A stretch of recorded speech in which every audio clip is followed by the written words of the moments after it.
Hi Matt from Havelock North. Talk about your student-centred work with the year 13 class that you had, that you probably your first one you moved to. Yeah, so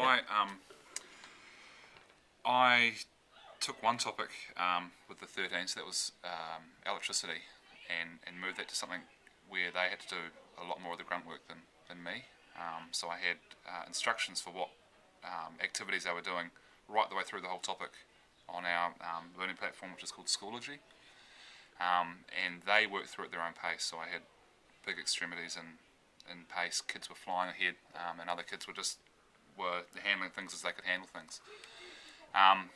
The kids were more or less ability group, weren't they? They sat with their, well, they were self-picked, and they were just happened to be, well, they self-picked by people with the same ability.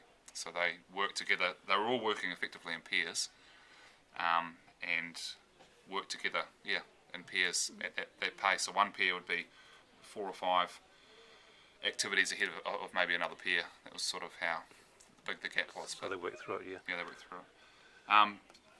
What I found by the end of it, some of the kids were, and still by the end of it, were a bit slow at this, because they had to do the work themselves, they had to do the thinking themselves. They weren't used to doing that. So it was a big turnaround for them. But most of the kids of the class, I got a class of 25, so I'm talking 18, 19 kids, really enjoyed it and were doing far more work than they were right the way through the year. Their marks showed as well.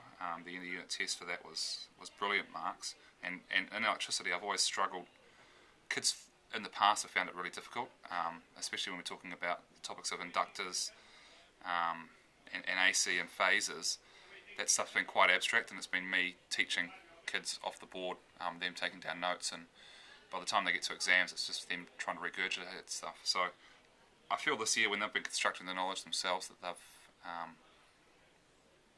they understand a lot more. They're asking questions about it. They're getting confused about it, which is, for me, is actually a good step forward, which means they're actually thinking about things.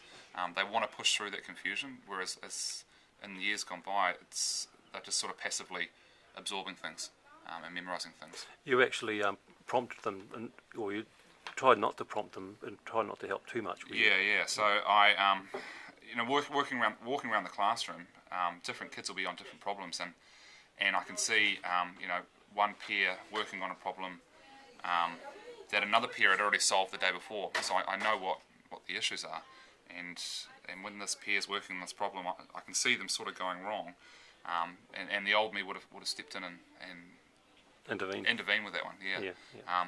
But knowing how these other kids had sort of figured the problem out themselves, and where their discussion's going to head to, I'm just happy to leave them, and come back to them and see, did you guys solve that in the end? And often they've actually convinced themselves of what the right answer is, and that process of them having to argue with each other is far better than me just sitting there telling them what it is. Yeah. And how have they enjoyed it? Have you asked them that? Yeah, they did enjoy it quite a bit. It was a big difference at the start, the first 2 weeks, because they were so used to being passive in the classroom. They're used to coming in the classroom and sitting down, and that was basically their lesson. So the first 2 weeks was a bit of a culture shock in terms of getting their head around the fact that they have to actually start doing something themselves, start doing thinking. But once they got used to that, they actually enjoyed it, and they enjoyed learning things, and they were learning things at a much faster pace. So they've come out of that, I think, different than what they went in, and they've certainly enjoyed it. And I've taken it on to our last topic, which is the modern physics. We're doing a similar sort of approach to that as well. Yeah. Okay, and their marks are so much better than last year. Their marks are better than last year, and to make sure it's not the class, next week we've got benchmarks, so I'll do a bit of a statistical comparison with last year's marks compared to this year's marks, and compare them in electricity versus the motion topic and the waves topic, and to what they were last year as well. Okay. Yeah. Sounds fantastic. Yeah. Thanks a lot, Matt. All right.